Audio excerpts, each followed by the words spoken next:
Hello. Nope. Okay, let's try this now. Okay, starting over in 3, 2, 1.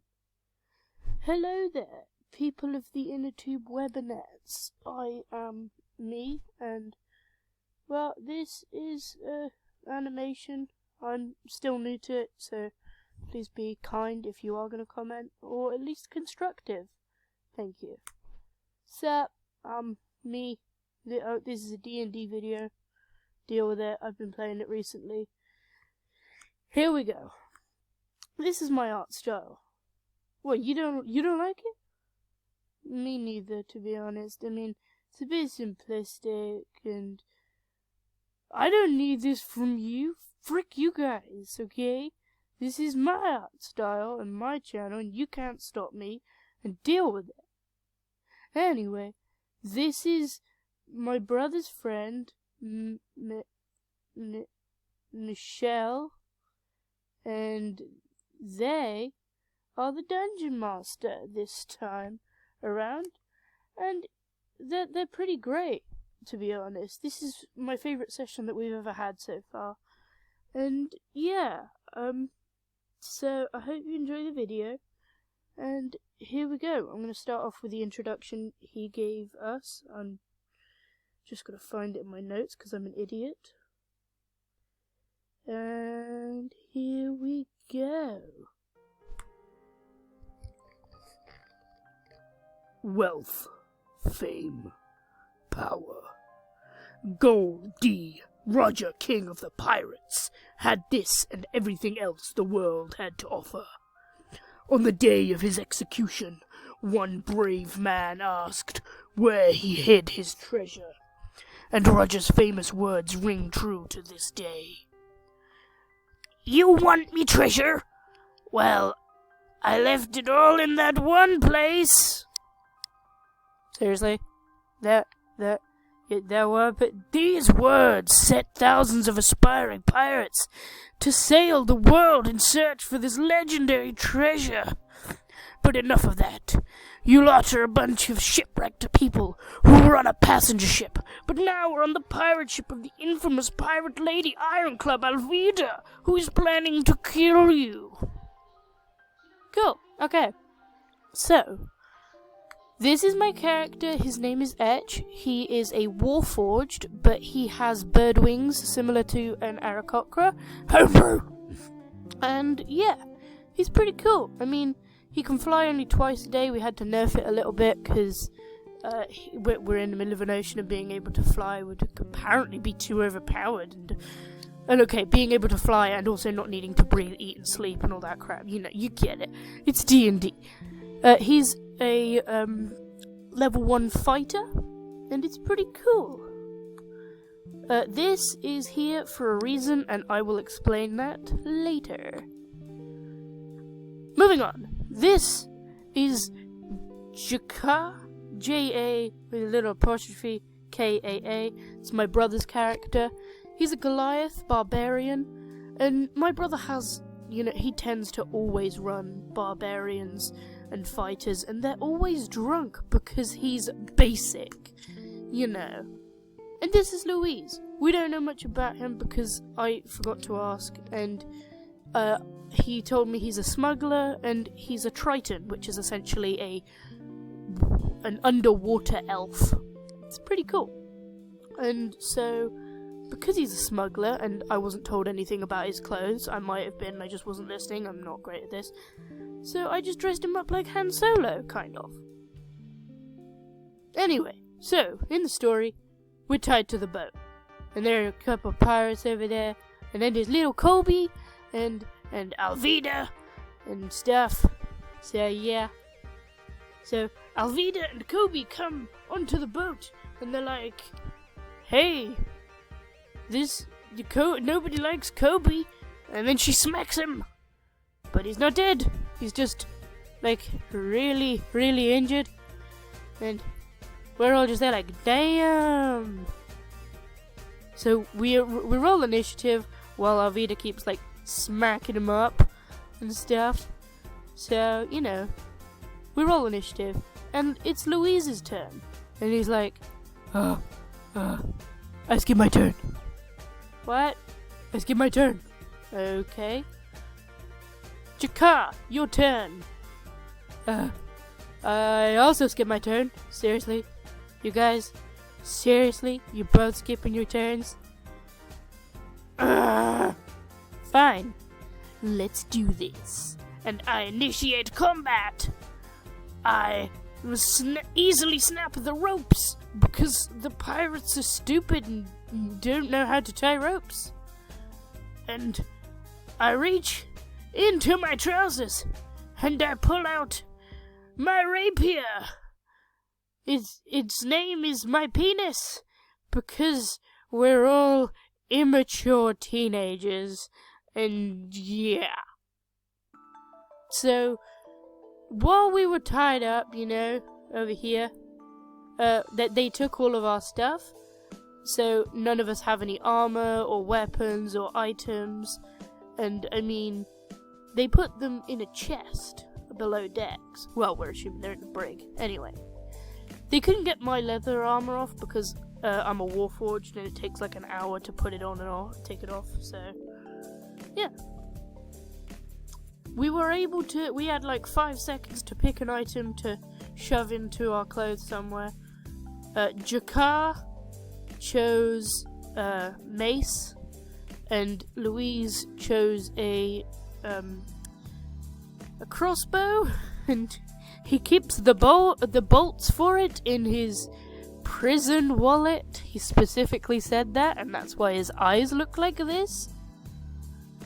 Anyway, so this is my penis, and I step forwards and I'm like, my penis will penetrate your body, and of course we're all laughing because we're immature and stupid. And then I stab Kobe and he dies, and Michelle is like, dude, why would you kill little Kobe? He's so nice, and he was not mean, he was not even evil, he was like totally gonna be the good NPC that showed you how to do things. Sorry. Yeah, well, he's dead now, and this is D&D.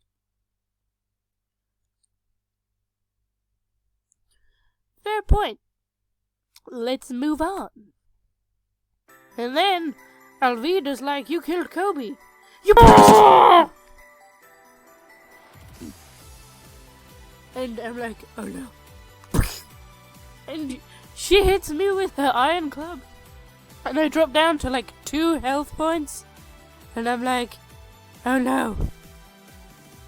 Meanwhile, the other two are like, hey. Jakar's like, hey, I'm gonna go and help him. And Louise is like, I'm gonna go and steer the ship because I can do that. And they both pull out their weapons. And Jakar's gonna go help me, and Louise fires an arrow at this pirate who drops his gun, and he just runs past like a little douche nugget. I don't know. And, meanwhile, I put this in the wrong place, but whatever.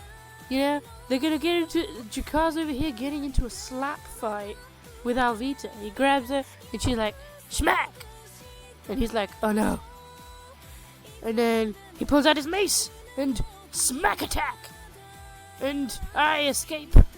And meanwhile, again, the other pirate that got stabbed in his arm by a bolt rips open his shirt and is like, ah! And I jump forth, holding my penis out thusly.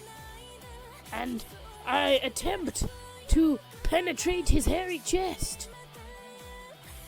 And I roll 1 below his armor class. And Michelle describes how my rapier, or my penis as we were calling it, gets stuck in the pirate's chest hair. And that immediately makes my character scream, oh my god! My penis is stuck in this guy's chest hair! and we lost our collective poops. 'Cause as you can see by this very realistic diagram, my penis was stuck in his chest hair, and we just found this hilarious. Because as I have previously stated, we were immature little pricks. This guy, seeing that my penis is stuck in his chest hair, pulls out his scimitar, and I'm like, oh no, and I get smacked in the face, and I'm instantly unconsciousified. Yeah, that's a word. And again, meanwhile, the other pirate and Louise are getting into a shootout, and then Louise books it down to the brig. He's like, I shall go find the staff. This is the voice I have chosen to do, don't judge me. And he runs into pirate number 3, who is a drunk and is completely insane. And so, I'm going to unlock this little box chest thing, because it's probably got our stuff in it. And then the loopy pirate's like, hey, no. And then the pirate that he was in a shootout with is like, hey, I want to play. And meanwhile, again, they're getting into a slap fight, and they're like, pew, pew, pew, pew, pew, pew, pew, pew, pew, pew, pew, pew. And then, all of a sudden, she drops her iron club, and he throws her over the side, and she's gone. He puts away his mace, and picks up the iron club, and he walks over to me, and the pirate is beating my corpse. Well, my unconscious body, I'm not dead. I've got 2 failed death saves and 2 successful saves. So, you know, I could die at any second. And then Jakar runs over and literally just throws him over the edge, because he has this homebrew ability that we said that means he can just pick up a guy and throw him like 15 feet. I mean, obviously they have to make like a dex save and stuff. But anyway, I then succeed my saving throw, thank God. And then we're gonna cut back down, and he's like, and Louise is like, oh no, there's a sword and alcohol, and then there's a gun, and hey, oh no, and then he gets smacked with the sword, and then he gets shot in the face, and then he's unconscious, because that's how D&D works. And then, boom, Jakar comes in and is like, hey, you guys should probably step away from my friend before I rip your faces off and feed them to a shark. And then they start freaking out, and he starts smacking this guy, and pirate number 3, the drunkie, is like, what do I do? What do I do? What do I do? And then he picks up the chest and books it, while Jakar starts slapping this guy silly, and then he's unconscious as well. And then Louise, who has been successfully saving all of his saves, wakes up almost immediately and is like straight up again. Okay. And Jakar goes after the loopy guy, the drug guy, and then Louise is like going straight after the stuff. He's looking for our items, because you know he's running out of bolts. Because in this campaign, for some reason, we've decided that we're going to keep track of our bolts, but you know, whatever. So Jakar leaves, and he manages to open the chest, and no, it's not our stuff. It's just a pile of gold. There's about 30 gold there, and yeah, he's not happy about it. And meanwhile, the pirate number 3 comes running with the chest, and he's like, oh no, where do I go? Aha! And he gets in the boat. Later, suckers! And he falls. And I'm there, and I'm like, hey, you can't escape me. I am me.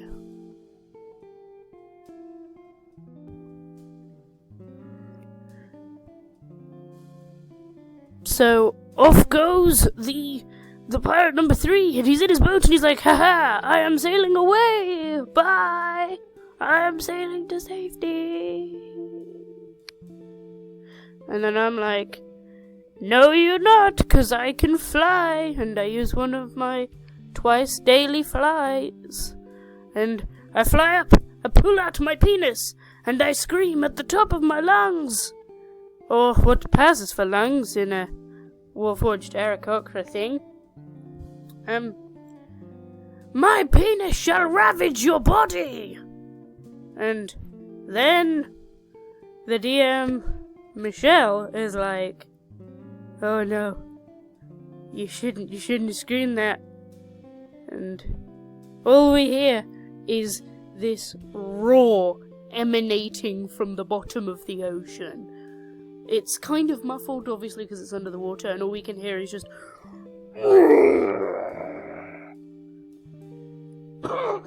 sorry. And, then we're kind of terrified as this thing just splooshes out of the water and casts its shadow all over us. The mere sight of this thing kills pirate number 3, who, he was unhealthy already. He'd been doing so much of the alcohols, and his heart was just, it was just pumping away. Jakar opening that door was like, nearly gave him a heart attack, but this thing actually just killed him. And I turn around, and there it is. I turn around, and there it is. A mother-flipping child of a sea king. Roar! So this is a creature created by Michelle.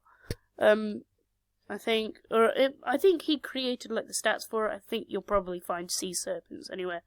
Anyway, so something I should tell you about this world is it's about the planet itself is about the size of Jupiter.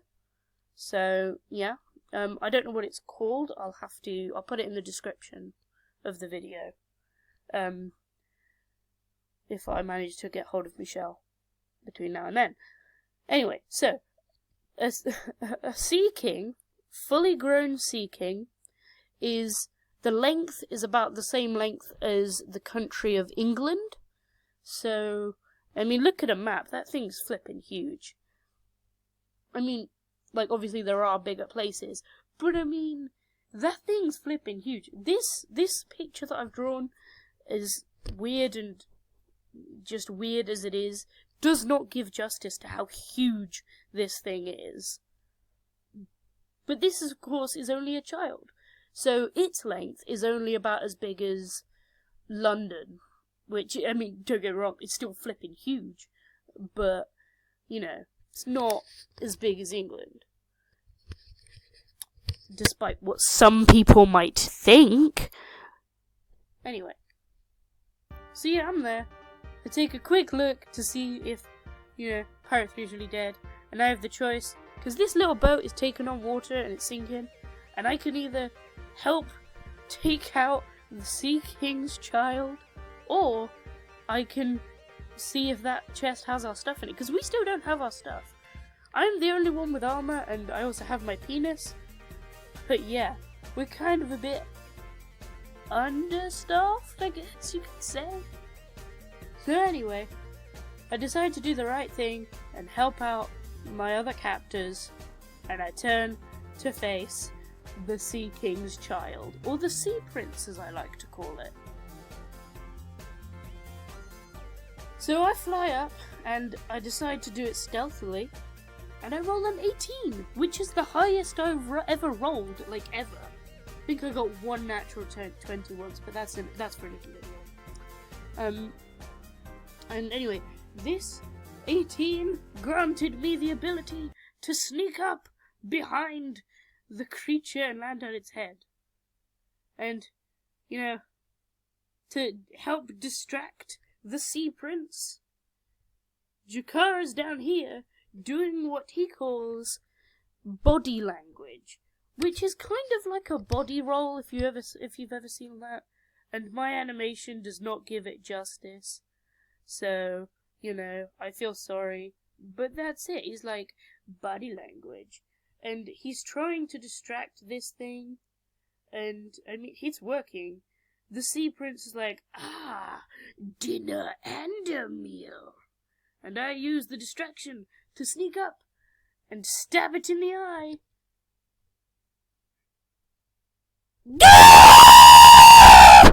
And that's its scream. And it slams down on the boat, sending me flying. Because, you know, that's what happens when you're holding on to when you stick your penis in the eye of a giant sea snake.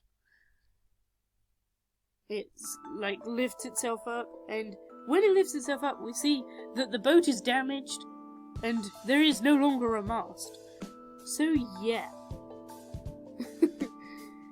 And here I am, clutching on to the side of the boat, and I'm climbing over, and then Louise is like, hey, I need someone to help me, and I know his voice has changed since the start of this video.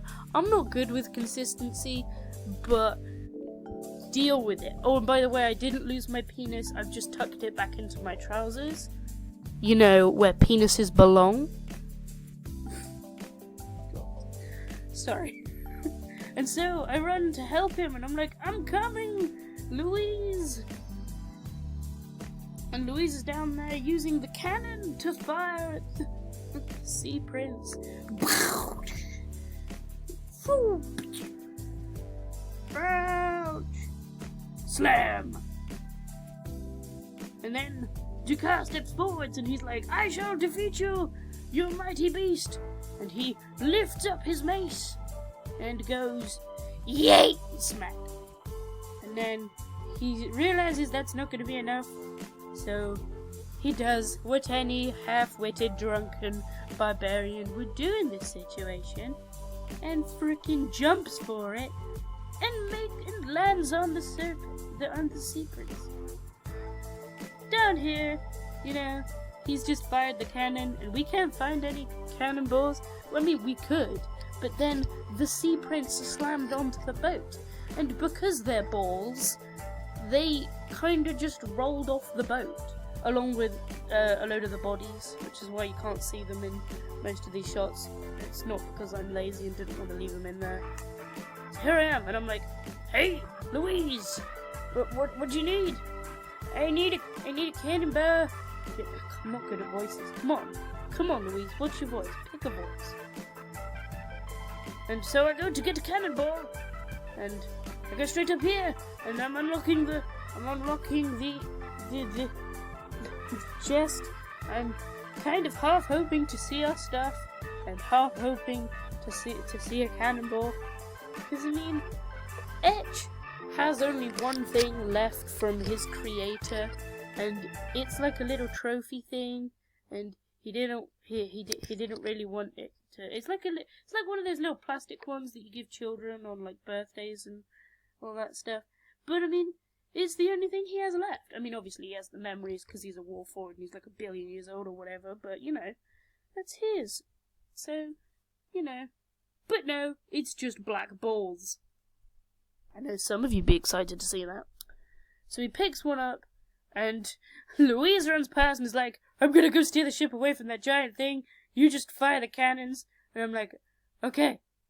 And we split up, and I put the ball of death into the cannon. Oh god. Boom! And I miss, 'cause I'm an idiot. And Louise is just running like, oh my god, oh my god, oh my god.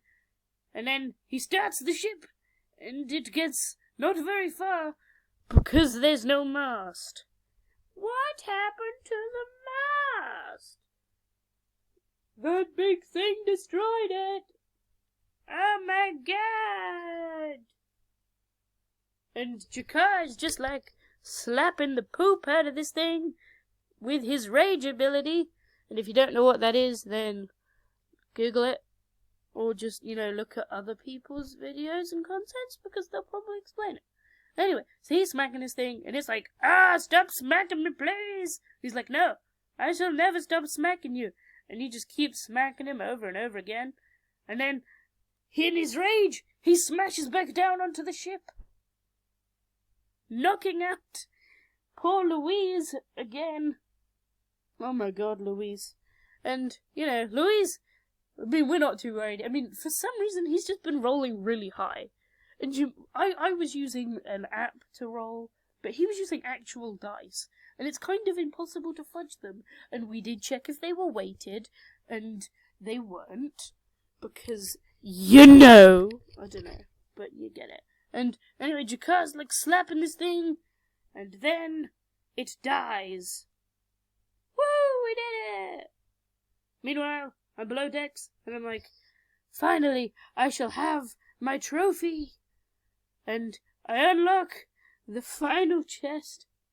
You know, I'm really scared at this point, because there's this chest, and there was a fourth chest, and it is currently in a boat, sinking like 30 feet away from the main boat, and that boat, and I can't fly, because, you know, I wasted all my flying already. Anyway, so I unlock it. I'm excited to see. Oh my god, what the hell? And I take one, and it's an adult magazine.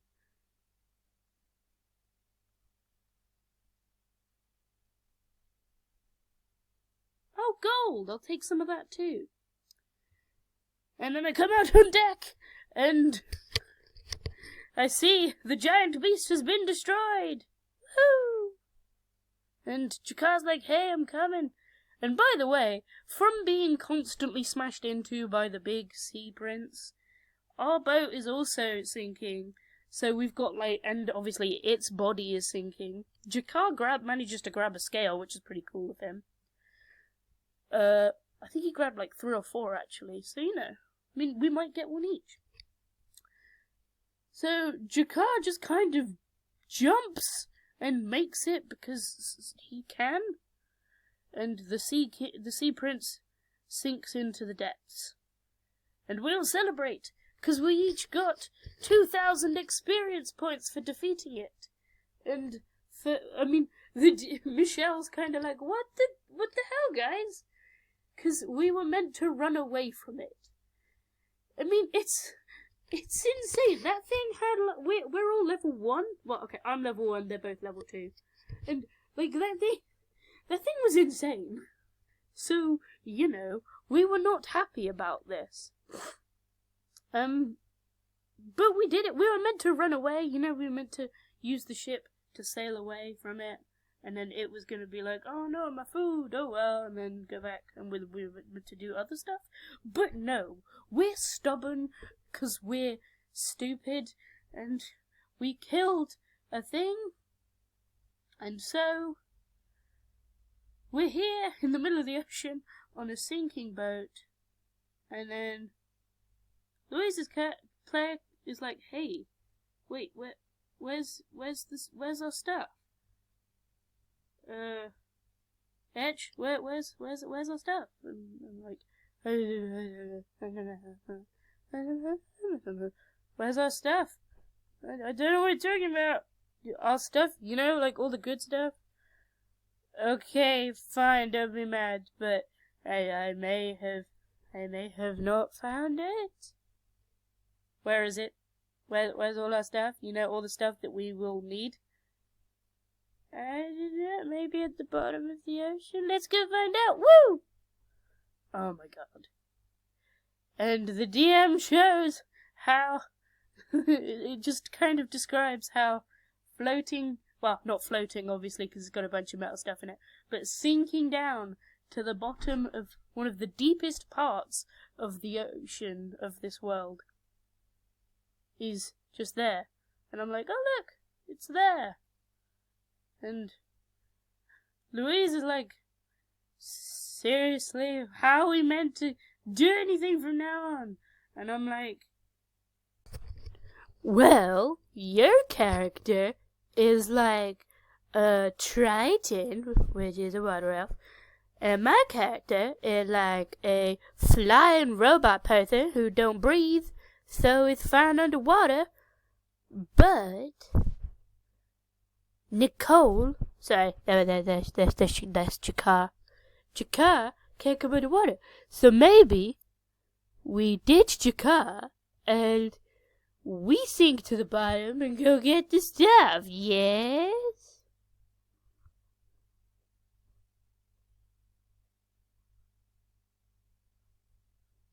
Okay, maybe not then. Okay, it was nice talking to you. Bye. And then Michael explains how we should be very, very worried because we're in the middle of the flippin' ocean. We can't really see anything for miles except this one rock. And the boat is sinking, and I'm like, guys, we need to get to that rock.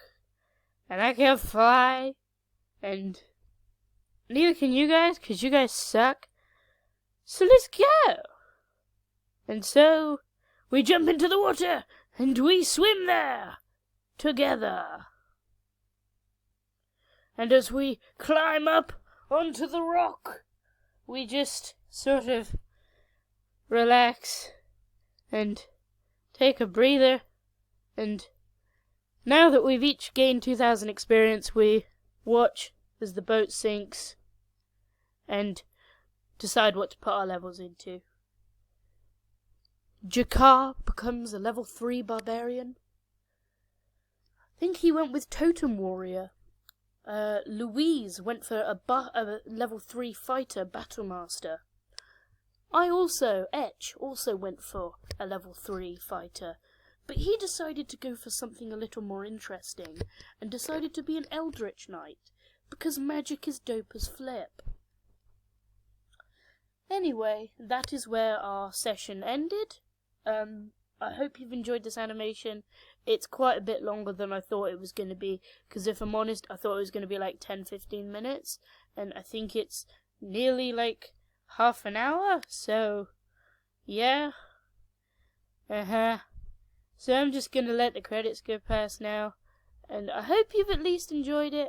I can't answer too many questions at the moment about the world or anything, because I don't know too much about it, because I haven't actually gone through this entire campaign. Like, this happened like 2 weeks ago. No, sorry, this happened last weekend. This happened because we play every other Saturday, so, you know, this happened last week, and I will spend another, and it'll happen next week. Not this exact thing, obviously, but you get it. So I'm just gonna let the credits roll now. Have a nice day. This is a song for you. I don't know what song to sing. It's just this credits need some music. I am the artist, animator, director, head of security, voice actor, and R&D. I just wanted to say thank you to Puffin Forest, Dinger Doodles, the Runesmith, XP to level 3, and Jaden Animations, and all those cool people who animate stuff and also do D&D videos, because they really inspired me to do this sort of thing.